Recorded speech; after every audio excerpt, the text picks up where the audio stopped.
Ya me tienes harta, vieja inútil. Lárgate de aquí. No vas a arruinar mi noche. Las palabras de Sofía, mi nuera, fueron un susurro afilado, un veneno destinado solo para mis oídos en medio del murmullo festivo de la Nochebuena. La copa de vino tinto yacía volcada sobre la alfombra blanca, una mancha escarlata que parecía gritar la vergüenza que ella sentía por mí.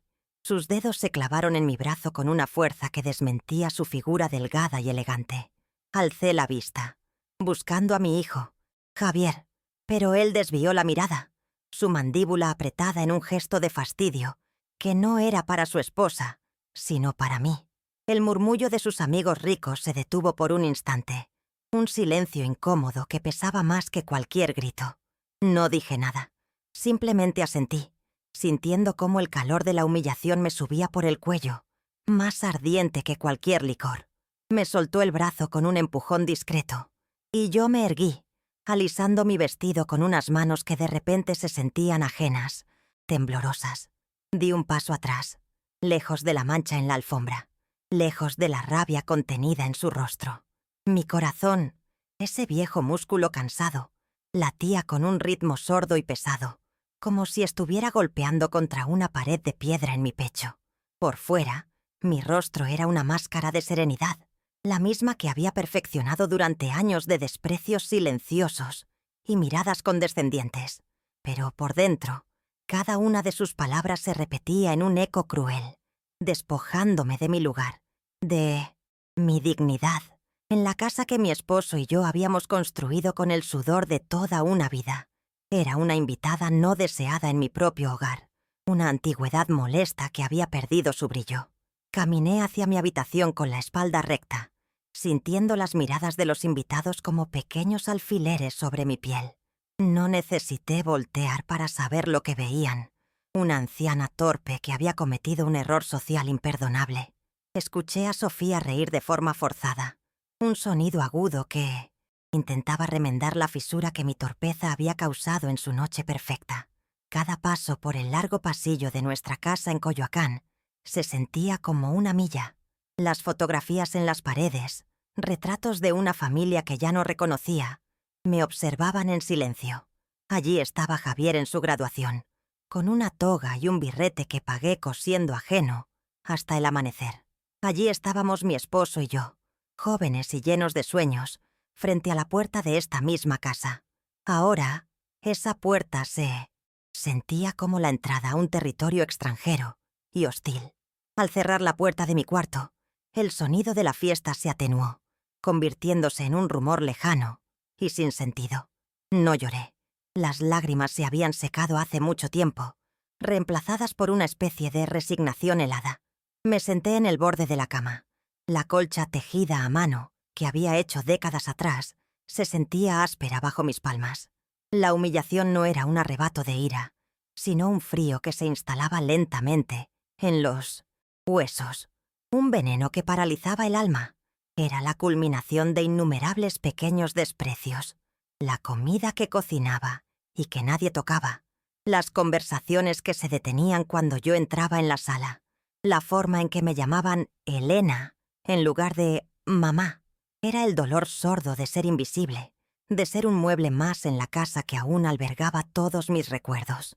Entonces, en la quietud de mi habitación, un recuerdo vino a mí, tan claro como el día.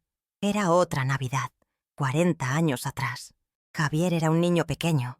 Sus ojos brillaban con una emoción pura, mientras desenvolvía un trenecito de madera que mi esposo, que en paz descanse, había tallado para él.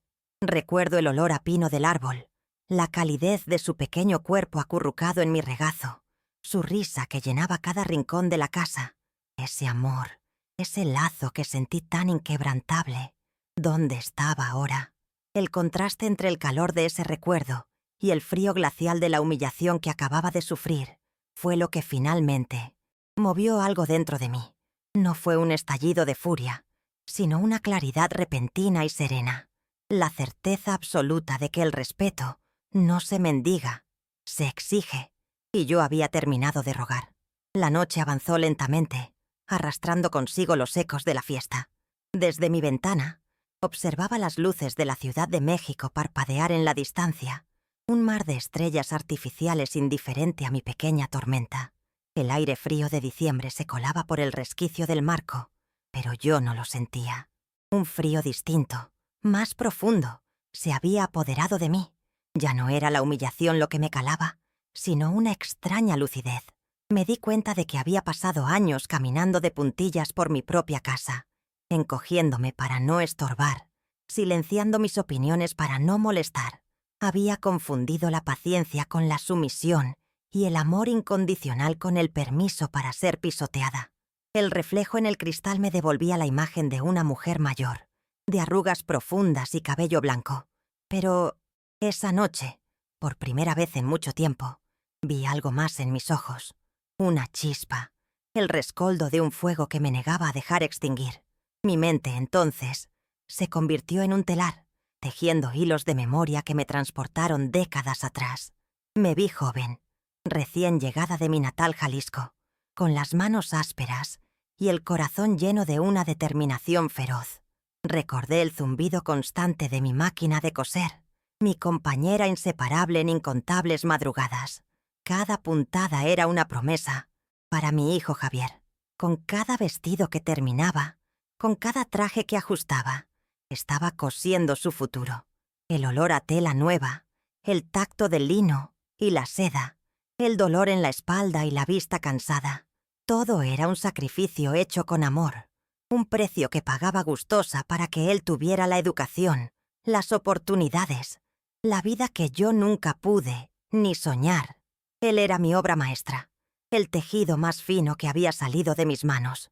Recuerdo vívidamente el día que compramos su primer coche, bocho de segunda mano que para nosotros era un lujo impensable. Lo pagamos con los ahorros de 5 años de costura y las horas extra de mi esposo Mateo en la fábrica. La cara de Javier, un adolescente de 17 años, se iluminó con una alegría tan pura que borró todo nuestro cansancio. Sentí su abrazo, fuerte y lleno de gratitud, y en ese momento supe que todo valía la pena. ¿Cómo podía ese mismo muchacho, que lloró de felicidad por un coche viejo, haberse convertido en el hombre que permanecía en silencio mientras su esposa me llamaba inútil? ¿En qué punto del camino se había deshilachado el amor, dejando solo la hebra áspera de la obligación y el resentimiento? La pregunta flotaba en el silencio de mi habitación, sin respuesta. Mateo. El recuerdo de mi esposo llegó como un bálsamo. Él siempre vio la fortaleza que yo a veces olvidaba poseer. Elena, me decía mientras me masajeaba las manos adoloridas por la aguja, tu dignidad es el único hilo que nadie te puede arrebatar. No dejes que nunca se rompa. Compramos esta casa en Coyoacán con la ilusión de llenarla de risas y nietos. Era nuestro santuario, un castillo construido con ladrillos de esfuerzo y cemento de amor. Él se aseguró de que todo quedara a mi nombre, no por desconfianza en nuestro hijo, sino porque creía firmemente que una mujer debía tener su propio refugio, su propio poder. Esta casa es tuya, mi reina, tu fortaleza, me dijo semanas antes de morir, y yo había permitido que mi propia fortaleza fuera profanada. Esa noche las palabras de Mateo resonaron con una fuerza renovada. Comprendí que al permitir el desprecio de Javier y Sofía, no solo me estaba fallando a mí misma, sino que también estaba traicionando la memoria de mi esposo y el legado de respeto que él siempre defendió. Ellos veían estas paredes como un activo financiero, un obstáculo entre ellos y una vida de lujos en un condominio moderno. No veían las marcas en el marco de la puerta, donde medíamos la altura de Javier cada año, ni el rosal que Mateo plantó para mí en nuestro primer aniversario, ni el fantasma de nuestras risas en la cocina. Habían vaciado la casa de su alma, convirtiéndola en una simple cáscara, un objeto a la espera de ser vendido al mejor postor. La rabia que sentí no era caliente ni explosiva. Era fría, tranquila y afilada como una de mis mejores agujas de coser. Era la rabia de la claridad. Me di cuenta de que el amor no puede ser una excusa para la crueldad. El sacrificio de una madre no es una deuda que los hijos deban pagar, pero tampoco es una alfombra sobre la cual puedan limpiar sus zapatos sucios.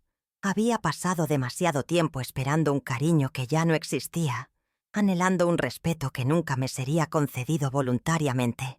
Esperar a que cambiaran era como esperar que un cactus diera rosas. Era una espera inútil, que solo servía para herirme más profundamente con cada nueva espina de desdén que me clavaban. Fue entonces, en esa madrugada silenciosa, mientras la ciudad dormía, que la decisión se asentó en mi corazón, no como un plan de venganza, sino como un acto de justicia poética, un reajuste necesario en la balanza de mi vida. Ya no se trataba de ellos, de su ingratitud o su codicia. Se trataba de mí. Se trataba de Elena Morales, la costurera de Jalisco, la esposa de Mateo, la madre de Javier. Se trataba de reclamar el último hilo de mi dignidad que Mateo me había encargado proteger. Era una necesidad tan fundamental como respirar, un despertar silencioso, que me llenó de una calma y una determinación que no había sentido en décadas.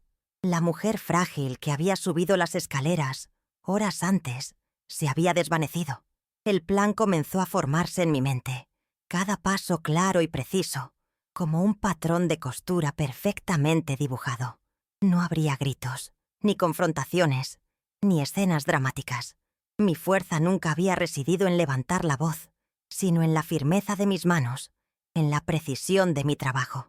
Y esta, la recuperación de mi vida, sería mi trabajo más meticuloso. Actuaría como siempre lo había hecho, en silencio, con paciencia y con una resolución inquebrantable. Ellos, en su arrogancia, no verían nada. Estaban tan acostumbrados a mi pasividad que no notarían el cambio en el aire. No percibirían la tormenta que se gestaba tras mi mirada serena. Subestimarme siempre había sido su mayor error. Miré mis manos, surcadas por las venas y manchadas por la edad, pero fuertes. Eran las manos que habían vestido a mi hijo, que habían cuidado a mi esposo, que habían convertido retazos de tela en belleza y sustento. Estas mismas manos ahora desharían el nudo de humillación que me ahogaba. Recordé al señor Miguel, el jardinero, un hombre viudo, de pocas palabras pero de sonrisa amable, que llevaba más de 20 años cuidando el rosal de Mateo como si fuera suyo. Siempre me saludaba con un «Buenos días, doña Elena.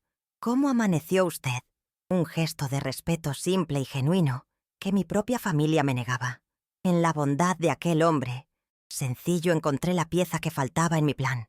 La idea era audaz, radical, y una pequeña parte de mí tembló ante su enormidad.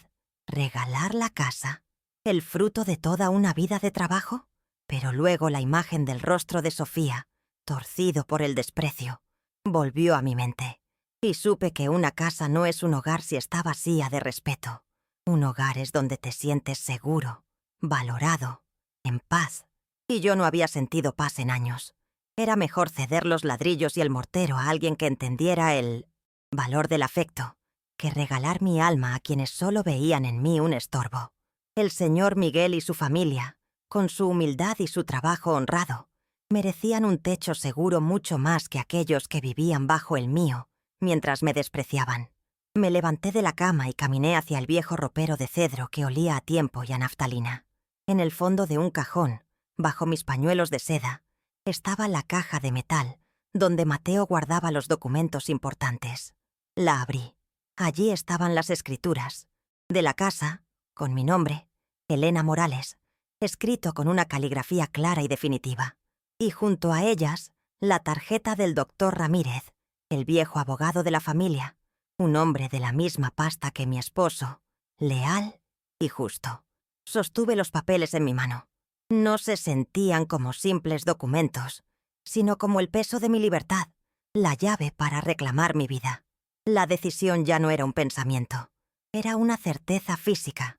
No busqué su ruina. No era ese mi propósito. Lo único que quería era Quería pasar los últimos años de mi vida en un lugar donde mi presencia fuera una alegría y no una carga. Quería poder regar mis plantas sin sentir que estaba en el camino de alguien, leer mi libro en el patio sin escuchar susurros críticos a mis espaldas. Quería simplemente volver a ser yo. Y si para ello tenía que desmantelar el mundo que ellos habían construido sobre mis cimientos, que así fuera. La madre que se había sacrificado por completo había muerto esa noche de Navidad. En su lugar, había nacido una mujer que finalmente iba a empezar a coser para sí misma. El sol comenzaría a salir en unas pocas horas, tiñendo de rosa los volcanes que custodian el Valle de México. Pero para mí, el amanecer ya había llegado. Era un amanecer interior, una luz que disipaba las sombras de la resignación. Me sentía tranquila, con una paz que solo precede a las acciones inevitables y necesarias. Guardé las escrituras en mi bolso, junto a mi monedero y un pañuelo. No necesitaba nada más. Me recosté en la cama, pero no para dormir. Esperé, con los ojos abiertos en la oscuridad, la llegada de la mañana. La mañana del día 25 de diciembre. El día en que recuperaría mi nombre. El cansancio de mi cuerpo era inmenso, pero mi espíritu estaba extrañamente vigorizado. Repasé los detalles una y otra vez, no con ansiedad, sino con la metódica concentración de una costurera a punto de cortar una tela cara. Primero llamaría al doctor Ramírez. Segundo, me reuniría con él. Tercero, hablaría con el señor Miguel. Pasos sencillos, lógicos. La complejidad no estaba en la ejecución, sino en la emoción que la impulsaba. Era un acto de amor propio, la lección final que le daría a mi hijo. Una lección no sobre el dinero o las propiedades, sino sobre el valor intangible del respeto. Una lección que lamentablemente aprendería de la manera más dura. Observé cómo las primeras luces del alba dibujaban siluetas en mi habitación. Era la mañana de Navidad, un día de nacimiento. Renovación. Qué apropiado. Sentí que yo también estaba naciendo de nuevo, despojándome de la piel vieja y gastada de la mártir silenciosa. La Elena que se levantaría de esa cama no sería la misma que se acostó. Sería una mujer que, después de pasar 50 años cosiendo para los demás, finalmente tomaría la aguja y el hilo para remendar su propia vida, para bordar un nuevo final en la tela de su destino. Y sería un final tejido con los hilos de la dignidad y la paz. La casa estaba en silencio.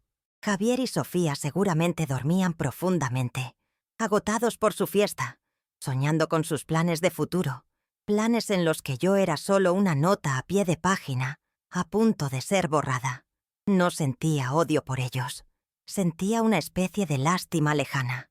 Lástima por su ceguera, por su incapacidad de ver que la verdadera riqueza no estaba en el valor de esta propiedad, sino en los lazos de amor y respeto que habían roto sin cuidado. Estaban a punto de descubrir que cuando uno destruye los cimientos, la casa entera, sin importar cuán grande sea, inevitablemente se derrumba, y yo ya no estaría allí para sostener las ruinas. El primer rayo de sol atravesó la ventana, iluminando el polvo que flotaba en el aire. Para mí, era una señal. Era la hora. Me levanté. Me moví sin hacer ruido por la casa silenciosa. En la cocina no puse el café como hacía cada mañana. No preparé nada. Mi servicio en esa casa había terminado. Fui a mi armario y elegí mi mejor vestido. Uno de color azul marino, discreto, pero elegante. El que usé para el bautizo de mi único nieto, a quien apenas me dejaban ver. Me peiné el cabello con esmero. Me puse un toque de labial, un gesto que no hacía en años. Hoy no era un día de luto. Era el día de mi emancipación. Al salir de mi cuarto, lista para partir, eché una última mirada al pasillo. Las fotos seguían allí, los fantasmas de una felicidad pasada. Ya no me causaban dolor, sino una serena distancia. Eran capítulos de un libro que estaba a punto de cerrar. Tomé bolso, donde descansaban las escrituras como un corazón latente, y caminé hacia la puerta principal. Al girar el pomo, el metal frío se sintió como una confirmación. Afuera, el aire de la mañana era fresco y limpio. Di el primer paso hacia la calle, dejando atrás la casa que había sido mi mundo, para reclamar el mundo que aún me quedaba por vivir. No miré hacia atrás. Las calles de Coyoacán estaban casi desiertas en esa mañana de Navidad. Un silencio pacífico, bendito, envolvía las fachadas, coloridas, y los árboles viejos. Caminé sin prisa por los adoquines que conocía de memoria. Cada paso una reafirmación de mi propósito. Las guirnaldas y luces que colgaban de las puertas parecían saludar mi decisión. Por tantos años había recorrido estas mismas calles para ir al mercado, a la iglesia, a la tintorería, siempre al servicio de otros. Hoy, por primera vez, mis pasos tenían un destino enteramente mío. No sentía nervios, sino una serenidad profunda, como la del artesano que conoce cada movimiento de su oficio. Tomé un taxi en la esquina, y mientras el coche se adentraba en el tráfico incipiente de la ciudad, yo observaba los rostros de la gente sin verlos realmente, absorta en la nitidez de mi resolución. La oficina del doctor Ramírez estaba en un edificio antiguo del centro, de esos con techos altos y un olor a papel y tiempo. Él me recibió con la calidez de un viejo amigo, un remanente del mundo que había compartido con Mateo. Era un hombre cuya integridad se reflejaba en su mirada clara y su apretón de manos firme. Le expliqué mi situación, sin adornos, sin quejas, simplemente exponiendo los hechos con la misma precisión con la que cortaría un trozo de tela. No mencioné la escena de la noche anterior. No era necesario. Él no necesitaba los detalles sórdidos para comprender la herida profunda. Escuchó en silencio, asintiendo lentamente, su rostro serio pero comprensivo. Vio la determinación en mis ojos y supo que mi decisión era irrevocable. «Doña Elena», finalmente, dijo, su voz grave y respetuosa. Su esposo, que en gloria esté, siempre quiso asegurar su bienestar y su independencia. Los documentos están en perfecto orden. Usted tiene la autoridad absoluta para disponer de su propiedad como mejor le parezca. No hubo juicios, ni preguntas sobre mi cordura, ni intentos de disuadirme. Solo un respeto profesional y humano, que fue como un bálsamo para mi espíritu herido. Procedió a preparar los papeles para la transferencia, explicando cada cláusula con una paciencia infinita. Sentí una oleada de gratitud hacia mi difunto esposo, por su previsión, por haberme otorgado este poder silencioso que yo misma había olvidado que poseía. Él me había dado la herramienta, y yo, finalmente, estaba aprendiendo a usarla. Firmar aquellos papeles fue un acto extrañamente liberador. El trazo de mi nombre sobre la línea de puntos se sintió más firme que nunca. Cada letra era una declaración, un punto final a un capítulo de mi vida y el comienzo de uno nuevo. No, estaba despojando a mi hijo, estaba reclamando mi paz. Al entregarle los documentos firmados al doctor Ramírez, sentí que me quitaba de los hombros un peso que había cargado durante años sin darme cuenta. El peso de la expectativa, de la esperanza vana, de la sumisión silenciosa. Salí de su oficina sintiéndome más ligera, más alta, como si el sol de la mañana brillara un poco más solo para mí. La primera parte, la más formal, estaba hecha. Ahora venía la parte humana. En lugar de volver a casa, caminé hasta un pequeño café cercano. Me senté en una mesa junto a la ventana y pedí un café lechero y un pan dulce, un capricho que no me permitía en años. Mientras el vapor del café empañaba el cristal, reflexioné sobre la maternidad. ¿En qué momento el amor se convierte en una jaula dorada que impide a nuestros hijos volar y a la vez nos aprisiona a nosotras? Creí que dándolo todo, criaría a un hombre bueno y agradecido. Quizás mi error fue ese, darlo todo, sin guardar una parte para mí. Un amor que se vacía por completo no nutre, ahoga.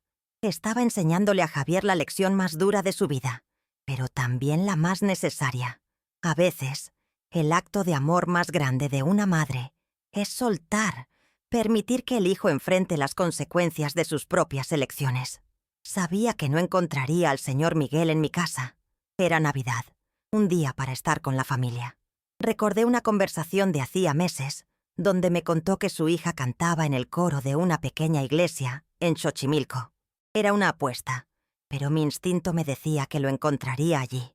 Tomé otro taxi, cruzando la ciudad hacia el sur, observando cómo la arquitectura señorial de mi barrio daba paso a calles más humildes pero vibrantes, llenas de un color y una vida que a Coyoacán a veces le faltaba.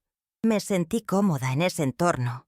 Me recordaba a mis orígenes en Jalisco, a un lugar donde el valor de una persona no se medía por la blancura de su alfombra, sino por la honestidad de su trabajo y la calidez de su corazón. La iglesia era pequeña y modesta, y la misa acababa de terminar. Las familias salían, riendo y abrazándose, y allí, bajo un fresno, lo vi. El señor Miguel estaba rodeado de sus hijos y nietos. Su rostro curtido por el sol resplandecía con una felicidad genuina. Me acerqué con calma. Me vio, y su sonrisa se amplió, seguida de una expresión de sorpresa. «Doña Elena, qué milagro. Feliz Navidad. ¿Está usted bien? ¿Pasó algo en la casa?»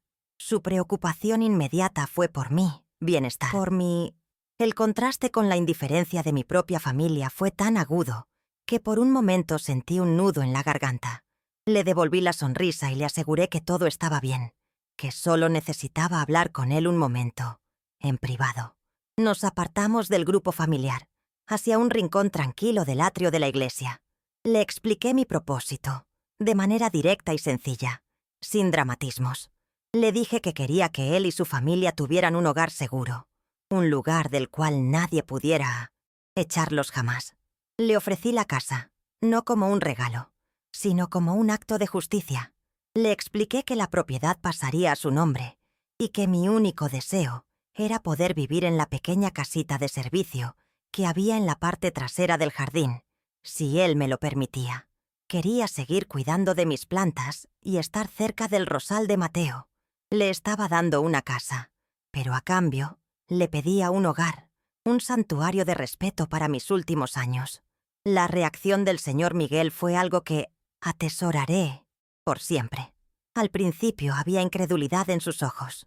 Sacudió la cabeza, convencido de que no había entendido bien. «Pero, doña Elena, eso es todo lo que usted tiene. Es el trabajo de su vida. No puedo aceptarlo». Su humildad y su honor eran tan palpables que confirmaron la certeza de mi elección. Le insistí con calma, explicándole que el valor de esa casa se había corrompido para mí y que su verdadero valor ahora residía en la posibilidad de dársela a alguien que la convirtiera de nuevo en un hogar lleno de bondad y respeto. Entonces, sus ojos se llenaron de lágrimas. No lágrimas de lástima por mí, sino de una gratitud tan abrumadora que lo dejó sin palabras. Mientras él intentaba asimilar la noticia, mi teléfono vibró en mi bolso. Era Javier. Lo ignoré. Volvió a vibrar. Sofía. Lo apagué. Podía imaginarlos perfectamente, despertando tarde, malhumorados, bajando a la cocina y encontrándola vacía, sin café, sin desayuno. Su primera reacción no sería la preocupación, sino la molestia. «¿Dónde se metió esta vieja ahora?», seguramente diría Sofía. «¿No puede ni siquiera hacer el desayuno el día de Navidad?». Estarían completamente ajenos al terremoto que se había desatado bajo sus pies, demasiado absortos en su pequeño mundo de comodidades y derechos autoadjudicados. Su ignorancia era el lienzo perfecto sobre el cual mi plan tomaría forma definitiva. El señor Miguel, con la voz entrecortada por la emoción, finalmente aceptó. «Es el regalo más grande que nadie nos ha hecho nunca, doña Elena. Usted siempre tendrá un lugar de honor con nosotros. No en la casita de atrás, sino en la mesa principal». Sus palabras sellaron el pacto. Acordamos reunirnos con el doctor Ramírez al día siguiente para firmar los papeles finales. Le di un abrazo, un gesto que trascendió cualquier formalidad. En ese abrazo sentí la calidez de una familia verdadera, un lazo forjado en el respeto mutuo, no en la sangre. Me despedí de él y de sus hijos, quienes me miraban con una mezcla de asombro y reverencia. En el camino de regreso, una sensación de paz absoluta me envolvió. No había dudas, ni arrepentimiento. Cada pieza de mi plan había encajado perfectamente. Había actuado con la misma calma y determinación con la que había manejado mi vida durante casi 80 años. Ellos, Javier y Sofía, seguían con su día, probablemente ya irritados, haciendo planes para la cena, sin la menor sospecha de que el techo sobre sus cabezas ya no les pertenecía, de que el futuro que daban por sentado se había evaporado con la tinta de mi firma en un documento. Su arrogancia era su ceguera, y esa ceguera era mi mejor aliada en este acto silencioso de restitución. Mientras tanto, en la casa de Coyoacán, la vida seguía su curso superficial. Me imaginaba a Sofía quejándose por teléfono con una de sus amigas sobre mi irresponsabilidad. Ni te imaginas, mana. La mamá de Javier simplemente desapareció. En plena Navidad nos dejó aquí tirados. ¡Qué desconsideración! Javier, por su parte, probablemente intentaría justificar mi ausencia con alguna excusa, más preocupado por la opinión de su esposa que por mi paradero. Su pequeño drama doméstico me parecía ahora tan lejano, tan insignificante. Estaban jugando una partida de ajedrez sin darse cuenta de que la reina había abandonado el tablero para empezar un juego completamente nuevo. Mi ausencia, que para ellos era una molestia temporal, era en realidad el preludio de un cambio permanente. Cada hora que pasaba, la nueva realidad se solidificaba. La escritura de la casa, mi fortaleza, estaba siendo transferida. El poder que ellos creían ostentar por derecho de sangre se estaba disolviendo. Yo, la vieja inútil, la mujer a la que habían desterrado de su propia mesa, estaba orquestando, desde la serenidad de un taxi y la humildad de un atrio de iglesia, la lección más grande de sus vidas. Una lección sobre el verdadero significado de la palabra hogar y el precio incalculable de la dignidad. El plan no era una bomba de tiempo diseñada para explotar con estruendo. Era más como una raíz que crece en silencio bajo el suelo, invisible pero imparable, destinada a quebrar el pavimento de su arrogancia. Yo no necesitaba ver sus caras en el momento exacto en que la verdad los golpeara. Mi satisfacción no provenía de su futura humillación, sino de mi propia liberación. Estaba deshaciendo los nudos de una vida de abnegación mal entendida, y cada nudo deshecho me permitía respirar un poco más profundo, un poco más libre. Llegué a la puerta de mi, ahora técnicamente antigua, casa. El sol de la tarde bañaba la fachada, haciéndola parecer tranquila e inocente. Metí la llave en la cerradura, la misma llave que había usado por 50 años. Entré en silencio. Ellos no estaban en la sala. Escuché sus voces en la cocina, discutiendo sobre qué restaurante pedir a domicilio. Pasé de largo sin hacer ruido y me encerré en mi habitación. Me senté en mi sillón, el corazón tranquilo, alma en paz, la calma antes de la tormenta final. Pero la tormenta ya no era mía. Yo era el ojo del huracán, el centro inmóvil alrededor del cual su mundo estaba a punto de desmoronarse. Mientras estaba allí sentada, escuchando sus voces despreocupadas, repasé mentalmente las escenas del día, la mano firme del doctor Ramírez, el sabor del pan dulce, las lágrimas de gratitud en los ojos del señor Miguel. Eran imágenes de decencia, de respeto, de humanidad. Contrastaban brutalmente con el tono petulante de Sofía que se filtraba por la puerta, quejándose de que ningún lugar de lujo hacía entregas en Navidad. Ellos vivían en un mundo de apariencias y superficialidad, y estaban a punto de descubrir cuán frágiles son esos cimientos cuando se pierde lo único que realmente importa. El resto del día transcurrió en una extraña quietud para mí. No salí de mi cuarto. Rechacé la comida que Javier finalmente me trajo a la puerta con un tono de fastidio. «Aquí tienes, mamá, para que no digas que no te cuidamos». No le respondí. Simplemente tomé la bandeja y cerré la puerta. No tenía hambre. Me alimentaba una fuerza nueva, una certeza que me sostenía más que cualquier alimento. Dejé que pasaran las horas, que su ignorancia se prolongara un poco más. Les estaba concediendo sus últimos momentos de paz ilusoria en una casa que, en sus mentes, ya les pertenecía.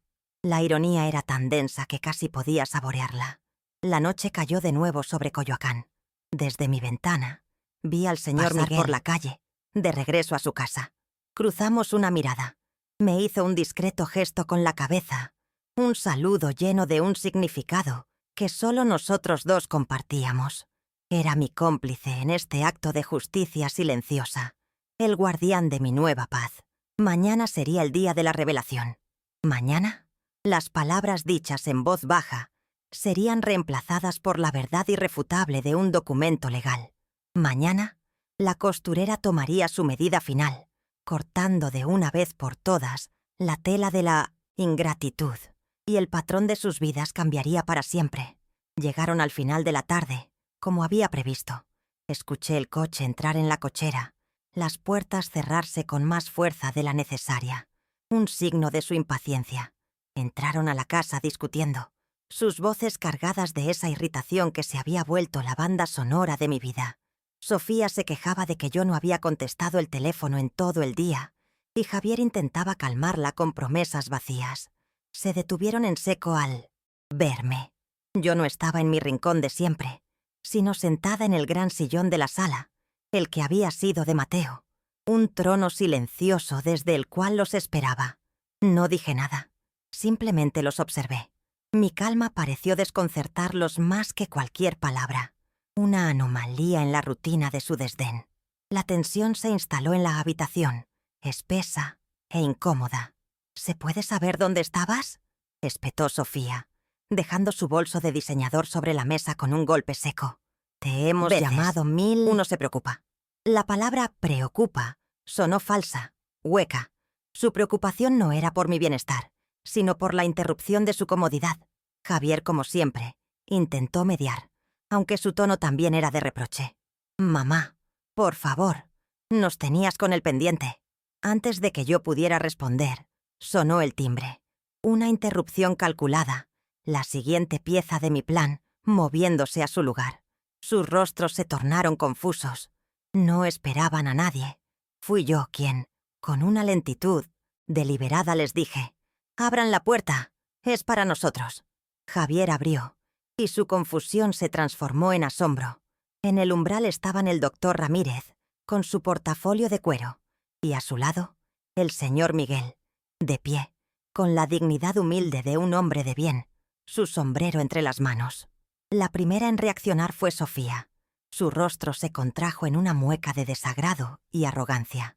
«¿Y este qué hace aquí?», dijo, señalando al señor Miguel con un desprecio que no se molestó en ocultar.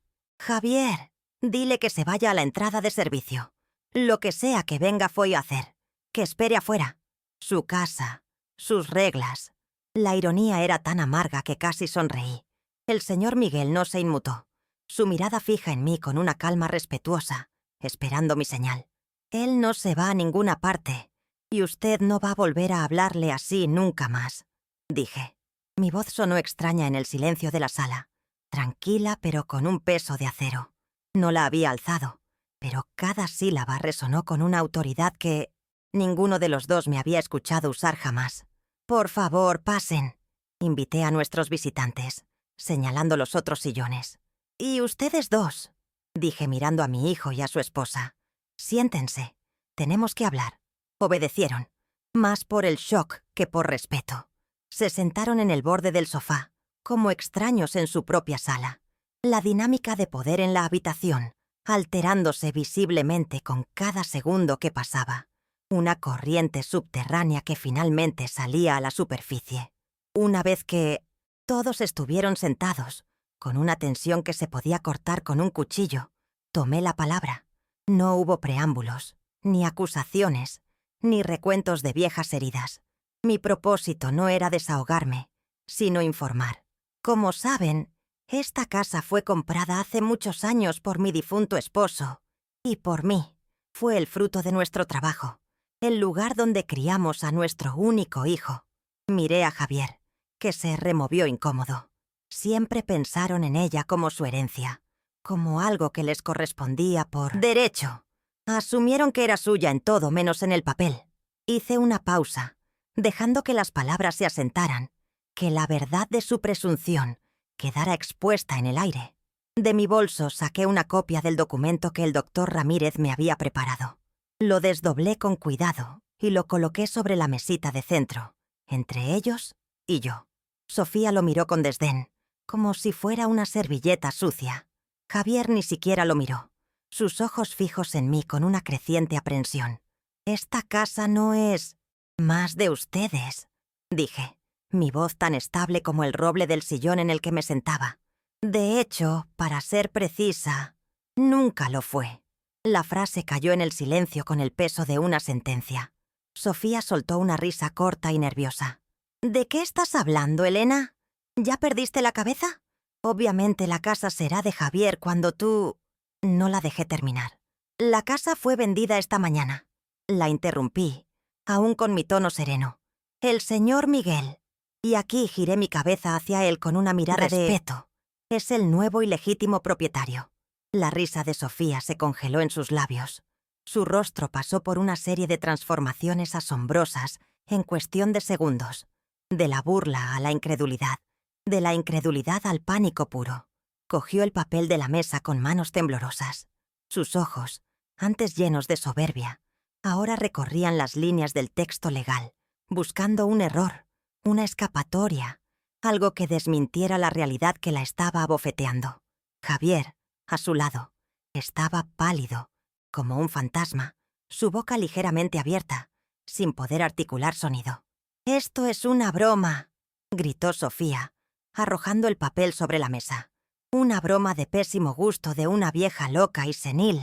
Tú no puedes hacer esto». Su voz se había vuelto estridente, la máscara de sofisticación hecha añicos, revelando la histeria que siempre había acechado debajo. Se levantó, señalándome con un dedo acusador. «Hemos invertido en esta casa. La remodelación de la cocina, el jardín. Te demandaremos. Le diremos al juez que no estás bien de la cabeza». El doctor Ramírez, sin inmutarse, carraspeó.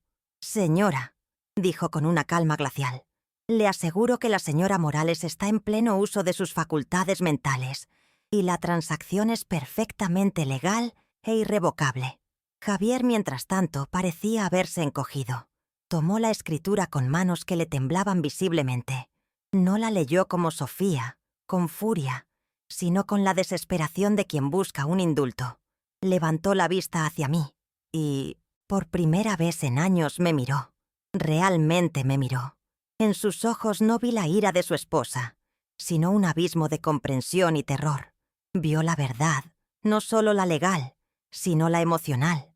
Vio los años de silencio, de complicidad, de pequeñas crueldades que habían llevado a este momento preciso. Suplicó con la mirada, buscando un rastro de la madre, a la que siempre podía manipular, la que siempre perdonaba. Pero ella ya no estaba. «Mamá», susurró. La palabra apenas un hilo de voz. Simple pregunta contenía el peso de toda su vida, de toda nuestra historia. No le respondí con reproches. No le recordé la noche de Navidad, ni las innumerables humillaciones. Él ya lo sabía. Mi silencio fue la respuesta más elocuente.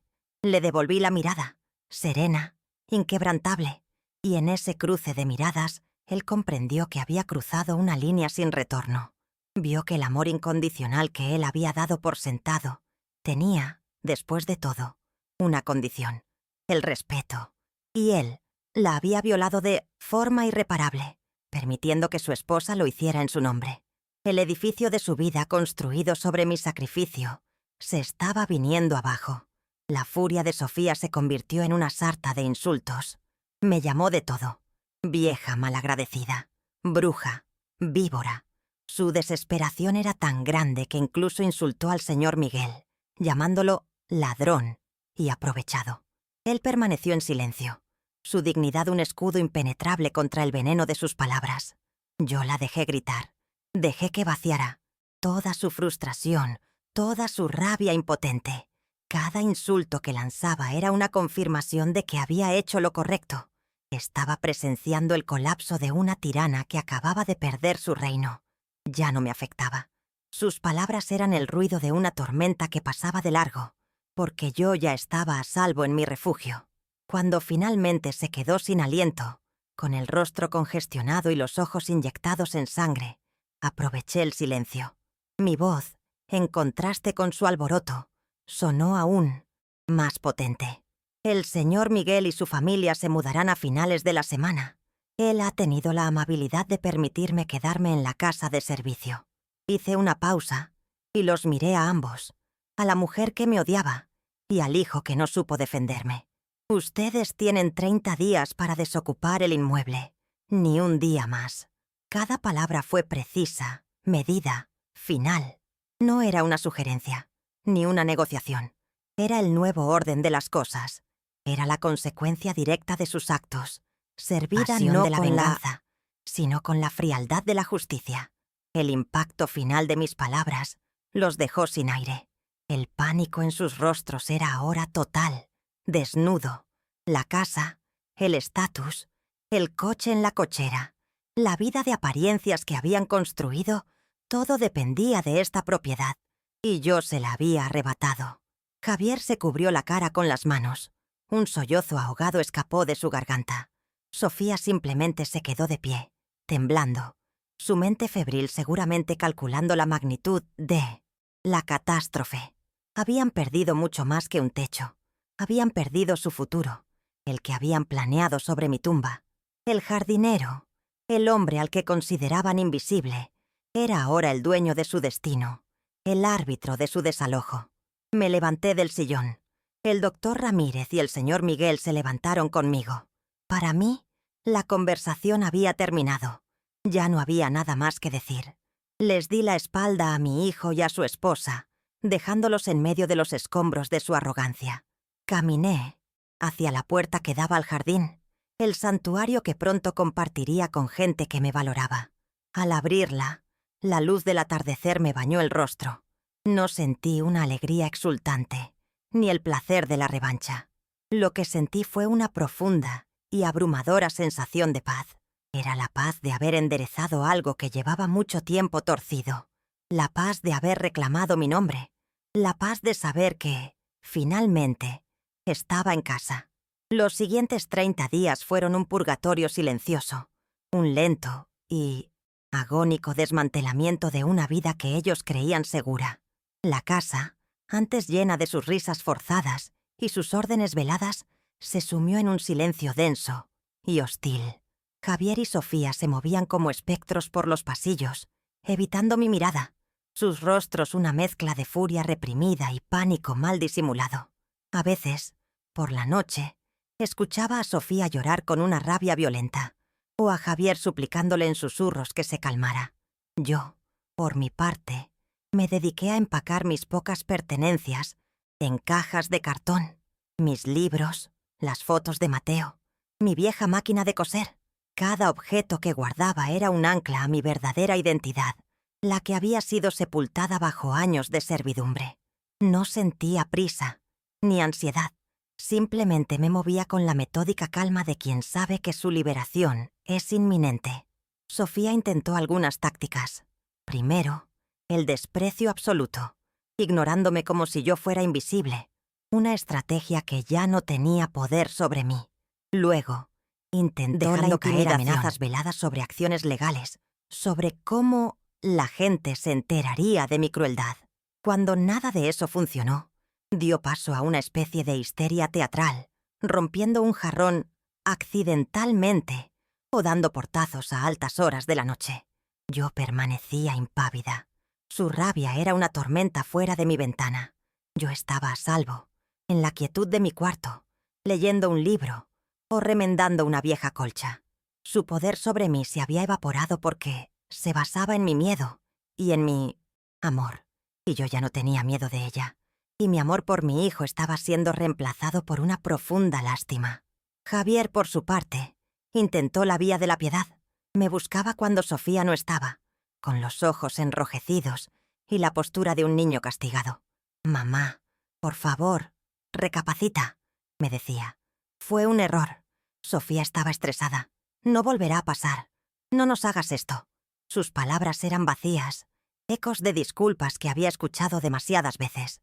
Ya no buscaba mi perdón, sino mi clemencia, el restablecimiento de su comodidad. No le respondía con dureza. Simplemente lo miraba y le decía: «La decisión está tomada, Javier. Es tiempo de que construyas tu propia casa, sobre tus propios cimientos». En mi voz no había rencor, solo una finalidad tranquila que lo desarmaba por completo. Él quería a la madre que sacrificaba. Se encontró con la mujer que se respetaba. El día de la mudanza llegó, un día gris y nublado que parecía reflejar el ánimo sombrío de la ocasión.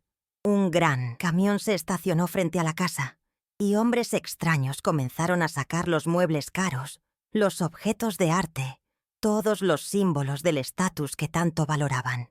Sofía dirigía la operación con el rostro contraído en una máscara de amargura, lanzándome miradas venenosas cada vez que pasaba cerca de mí. Yo observaba todo desde la ventana de la cocina, tomando una taza de té de manzanilla. No había ni una pizca de placer en mi corazón, solo una inmensa y pesada tristeza por el hijo que había perdido mucho antes de este día, el hijo que había cambiado el amor por la apariencia.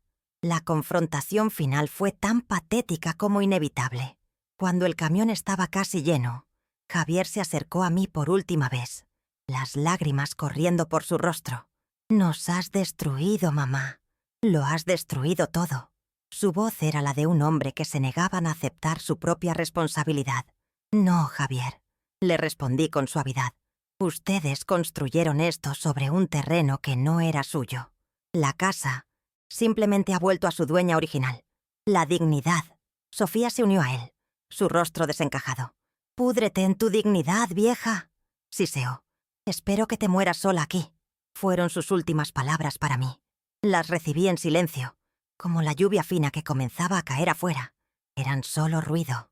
El veneno ya no podía tocarme. Los vi subir a su coche y marcharse. La calle se quedó en silencio, solo con el murmullo de la lluvia. Me quedé de pie en la sala ahora vacía, que resonaba con el eco de 50 años de vida. No me sentí victoriosa. Me sentí libre. Una libertad agridulce, teñida por la pena de un amor filial roto, pero libertad al fin. Cerré los ojos y respiré hondo. El aire de la casa ya se sentía distinto, más limpio, más ligero. Era el fin de una era de opresión silenciosa. Y en ese preciso momento, mientras la lluvia lavaba las aceras, vi llegar la camioneta del señor Miguel. La vida, con su puntualidad implacable, ya estaba trayendo el futuro a mi puerta. La llegada de la familia del señor Miguel fue como abrir las ventanas de una habitación cerrada por mucho tiempo. Entraron con sonrisas tímidas y corazones agradecidos. Sus hijos, ya adultos, y sus nietos pequeños, llenaron el silencio con risas y murmullos de asombro. Trajeron consigo el olor a comida casera, el sonido de la música popular y una calidez humana que la casa no había sentido en años. La esposa de Miguel, una mujer de ojos amables llamada Rosa, me abrazó con una fuerza genuina. «Esta es su casa, doña Elena. Siempre lo será. Nosotros solo estamos aquí para cuidarla, y para cuidarla a usted». Las lágrimas que no había derramado en la partida de mi hijo brotaron ante la bondad de estos extraños. Me instalé en la pequeña casita del fondo del jardín, un espacio que siempre había sido un depósito de cosas viejas. Con la ayuda de la familia de Miguel, la limpiamos y la pintamos de un blanco luminoso. Era pequeña, apenas una sala, un dormitorio y un baño. Pero para mí era un palacio. Coloqué mis muebles, mi máquina de coser junto a la ventana que daba al rosal de Mateo, mis libros en una repisa. Cada objeto encontró su lugar, y yo, con ellos. Por las noches me sentaba en el pequeño porche, escuchando el canto de los grillos y las risas lejanas de los niños. Sentía una paz tan profunda, tan absoluta, que a veces me parecía un sueño. Había renunciado a una casa grande para encontrar un verdadero hogar. Los días adquirieron un nuevo ritmo, uno dictado por la luz del sol y el ciclo del jardín, no por las demandas de otros. Me levantaba temprano, regaba mis plantas, sentía la tierra húmeda entre mis dedos. El señor Miguel y yo pasábamos horas cuidando el jardín, conversando poco, pero en una comunión perfecta. Él me contaba de sus nietos, yo le contaba historias de Mateo. Eran conversaciones sencillas sobre cosas reales: el clima, las cosechas, los pequeños milagros de una semilla que brota. Descubrí que la felicidad no estaba en los grandes gestos, sino en la acumulación de pequeños momentos de paz y afecto genuino. La nieta menor de Miguel, una niña de 7 años llamada Valentina, se convirtió en mi sombra. Tenía una curiosidad infinita y unos ojos que brillaban con inteligencia. Un día me vio cosiendo en mi máquina y se quedó fascinada. «¿Me enseñas, abuela Elena?». Me preguntó usando esa palabra, abuela, con una naturalidad que me derritió el corazón. Saqué mis retazos de tela y comencé a enseñarle. Sus pequeñas manos, torpes al principio, aprendieron a guiar la tela, a hacer una puntada recta. En el zumbido de la máquina, encontré un nuevo propósito. El arte que había usado para asegurar el futuro de mi hijo, ahora lo usaba para sembrar alegría en el corazón de una niña. Las noticias del mundo de Javier y Sofía me llegaron de forma indirecta, como ecos lejanos de un naufragio. Una prima lejana me llamó para contarme, con una mezcla de chisme y lástima, que habían alquilado un pequeño departamento en una colonia ruidosa y lejana. La vida sin el colchón financiero de la casa de Coyoacán los había golpeado con dureza. Sofía, sin el escenario para sus fiestas y su vida de apariencias, había perdido a su círculo de amigos ricos, quienes la abandonaron tan pronto como su estatus se desvaneció. Descubrió que su valor social no residía en su persona, sino en la dirección de su residencia. Más tarde supe que Javier había perdido su trabajo. La humillación y el estrés de su nueva situación lo habían vuelto distraído ineficiente. El hombre que una vez caminó con la arrogancia de quien tiene el futuro asegurado, ahora enfrentaba la cruda realidad de la incertidumbre. No sentí alegría al escuchar esto. Sentí una punzada de la vieja tristeza de madre. Pero era una tristeza resignada. Eran las consecuencias naturales de sus elecciones, la cosecha inevitable de las semillas de arrogancia e ingratitud que habían sembrado durante tanto tiempo. La vida, a su manera, les estaba enseñando la lección que yo nunca supe impartirles. Mi vida, en cambio, florecía en la simplicidad. Rosa, la esposa de Miguel, insistía en que comiera con ellos cada noche. Al principio me negué, no queriendo ser una carga, pero su insistencia era tan genuina que cedí. En su mesa mi comida era celebrada, mis historias eran escuchadas, mi presencia era un motivo de alegría, no de fastidio. Volví a cocinar los platillos de mi tierra, Jalisco, y ver las caras de los niños iluminarse al probar mi pozole o mis tortas ahogadas me llenaba de un gozo que había olvidado que existía. Me había pasado la vida sirviendo por obligación. Ahora servía por puro placer y recibía a cambio un cariño desbordante. Un día Valentina llegó corriendo a mi casita, con los ojos brillantes de emoción. En sus manos traía un pequeño cojín que había cosido ella sola, un mosaico torpe pero colorido de los retazos que yo le había dado. «Es para ti, abuela Elena», me dijo, «para que tu silla sea más cómoda». Tomé el cojín, sentí las puntadas irregulares, el amor inmenso que contenía. En ese momento, entendí el verdadero significado del legado. No es la propiedad que dejas, ni el dinero. Es el conocimiento, el cariño, las pequeñas semillas de bondad que siembras en otros corazones. Mi legado no era la casa de Coyoacán. Era esa niña aprendiendo a crear con sus manos. Empecé a sentirme más fuerte, más saludable. Los dolores de espalda que me habían aquejado durante años disminuyeron. Dormía profundamente, sin el peso de la angustia en el pecho. Mis vecinos del barrio, que siempre me habían visto como la sombra silenciosa de la familia de Javier, ahora me veían reír en el jardín con Valentina o caminar del brazo de Rosa hacia el mercado. Me saludaban con una nueva calidez, como si me vieran por primera vez. Estaba renaciendo, no a una nueva vida, sino a la vida que siempre debía haber tenido. Una vida donde era valorada por ser quien era, no por lo que poseía. A veces, por la tarde, me sentaba en el porche y pensaba en Javier, no con amargura, sino con una distancia casi clínica. Me preguntaba si alguna vez entendería la lección. Me preguntaba si encontraría la manera de reconstruir su vida sobre cimientos más sólidos, como el respeto por sí mismo y por los demás. Le deseaba que lo lograra, no por mí, sino por él. Mi viaje a su lado había terminado. Lo había llevado tan lejos como pude. El resto del camino tendría que recorrerlo solo. Mi paz ya no dependía de su redención. Mi paz, finalmente, dependía únicamente de mí. Descubrí la alegría de las cosas pequeñas, el sabor del primer café de la mañana, el color de los geranios al atardecer, el sonido de la voz de Valentina leyéndome un cuento con dificultad. Mi mundo se había encogido en tamaño, de una casa grande a una casita, pero mi vida se había expandido de formas que nunca imaginé. Había cambiado el espacio por la plenitud, la riqueza material por la riqueza del espíritu, y me di cuenta de que no había perdido nada de valor. Solo había podado las ramas, muertas para que el árbol de mi vida pudiera volver a dar flores. El tiempo siguió su curso, y las heridas se convirtieron en cicatrices, recordatorios silenciosos de una batalla ganada. La casa grande, bajo el cuidado de Miguel y Rosa, vibraba con una nueva energía. Se celebraban cumpleaños en el jardín, se hacían carnes asadas los domingos. La casa volvía a ser un hogar, un lugar de reunión y alegría, como Mateo y yo siempre lo habíamos soñado. Yo era una parte querida de ese hogar, la matriarca respetada, la abuela adoptiva. Mi lugar no me lo daba un título de propiedad, sino el afecto ganado a pulso.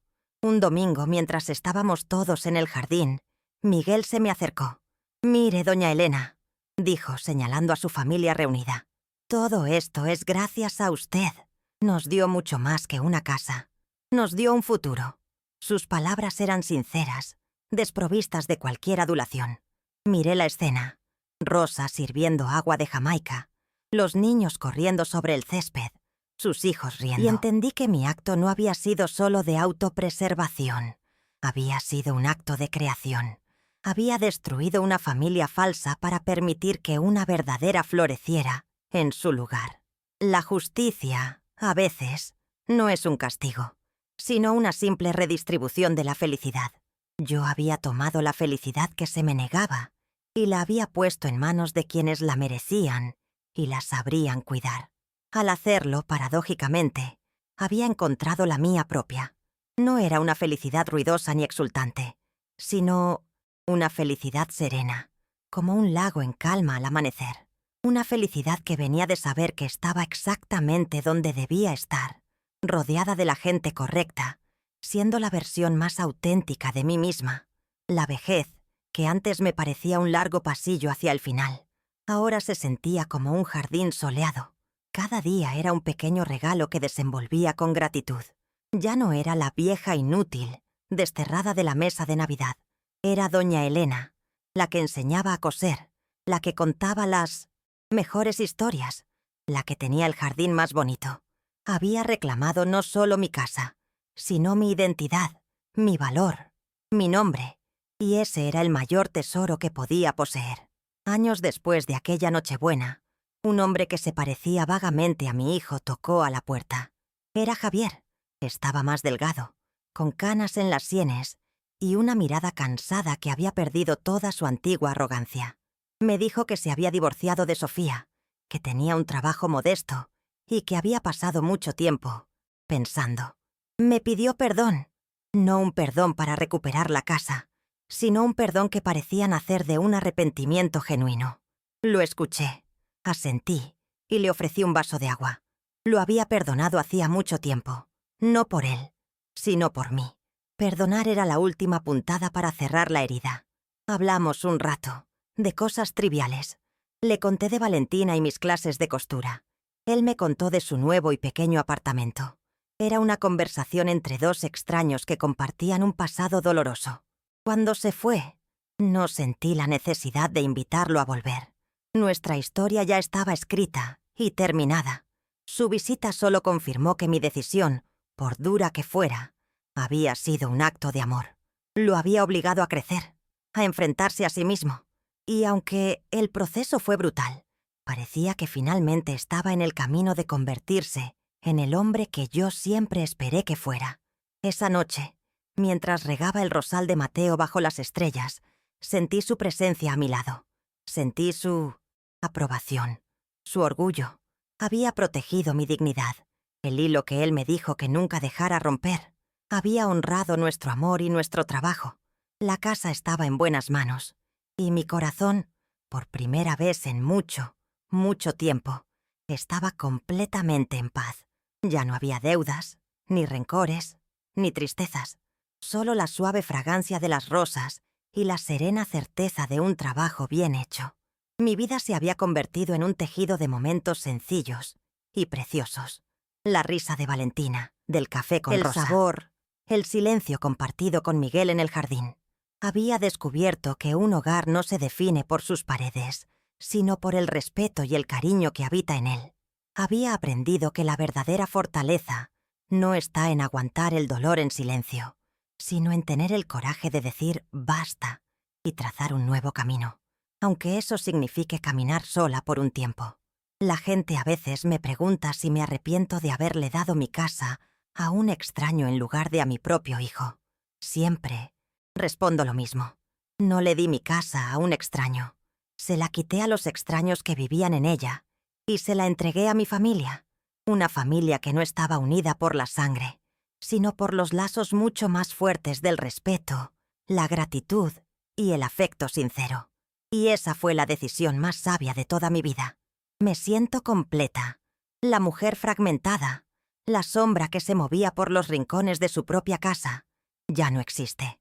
En su lugar hay una anciana que conoce su valor, que disfruta de su paz y que es amada por quienes la rodean. No soy rica, no tengo lujos, pero poseo una riqueza que el dinero no puede comprar: la tranquilidad de mi conciencia y la alegría de un corazón en paz. Y eso, al final de todo, es lo único que verdaderamente importa. El sol se está poniendo, tiñendo el cielo de naranjas y morados. Valentina corre hacia mí con una flor en la mano. «Mira, abuela Elena, qué bonita». La tomo, aspiro su perfume dulce. Sí, es hermosa, como la vida cuando finalmente aprendes a podar lo que le hace daño y a regar lo que te da alegría.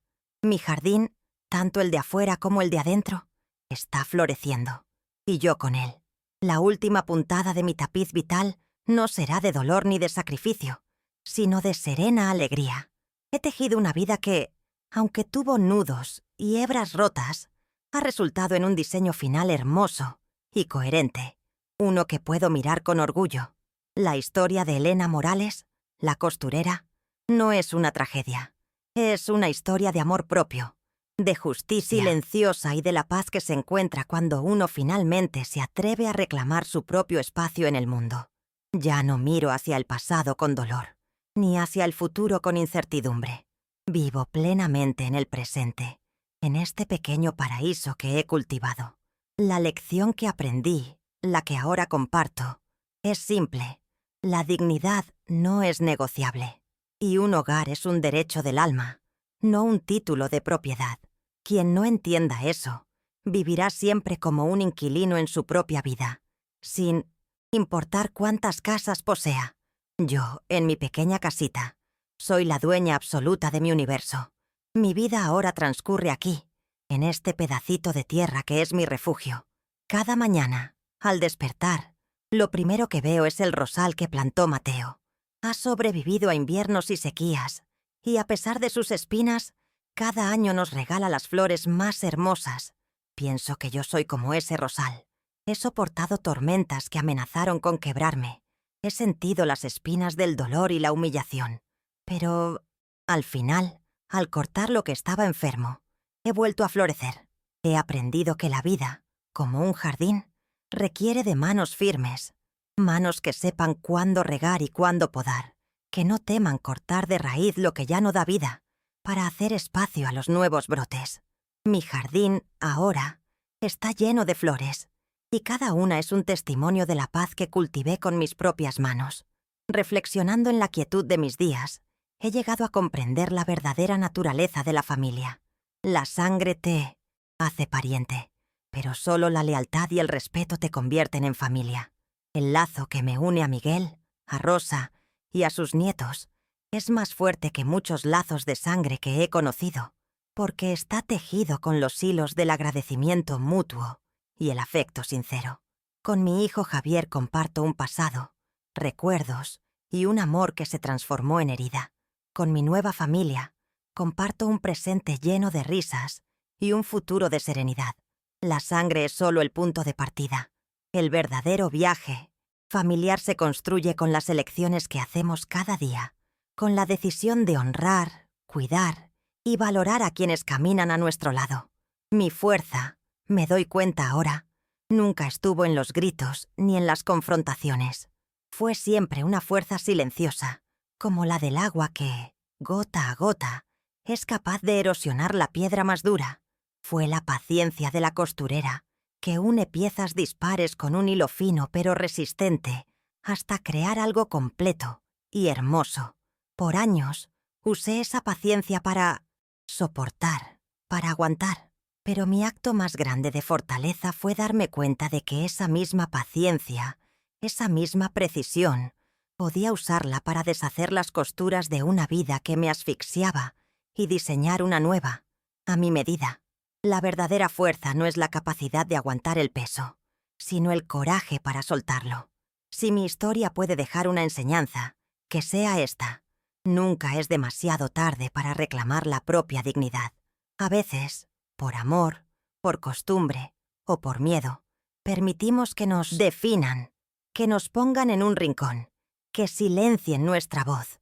Esperamos que los demás reconozcan nuestro valor, sin darnos cuenta de que el valor es algo que primero debemos darnos a nosotros mismos. No esperen a que la falta de respeto se convierta en una costumbre. No permitan que la ingratitud eche raíces en el jardín de su vida. Tomen sus propias agujas, sus propios hilos, y si el diseño de su vida no les trae paz, no teman descoserlo y empezar de nuevo. El final de su historia aún no está escrito. Y así, mis días terminan como empiezan, en paz. Miro el cielo de Coyoacán teñirse de colores, escucho la voz de Valentina llamándome para cenar, y siento una gratitud inmensa por esta segunda oportunidad, por este epílogo inesperado y feliz para mi vida. No soy la dueña de una gran casa, pero soy la soberana de mi propia alma. Ya no vivo en el pasado lamentando lo que perdí, sino que disfruto del presente, de este hogar construido sobre los cimientos sólidos del respeto. La costurera finalmente descansa. El tapiz está terminado. Y es, a pesar de todo, una obra hermosa, llena de puntadas de resiliencia, hilos de dignidad y, al final, bordada con la más pura y serena paz. Ahora, díganme ustedes, ¿qué habrían hecho en mi lugar? ¿Habrían soportado en silencio o habrían tomado las riendas de su destino como lo hice yo? Dejen su pensamiento en los comentarios y cuéntenme también desde qué rincón de este mundo me están escuchando. Me llena el corazón saber hasta dónde viajan mis palabras. Y para ayudar a que esta historia llegue a más gente que podría necesitar escucharla, suscríbanse y compartan este video.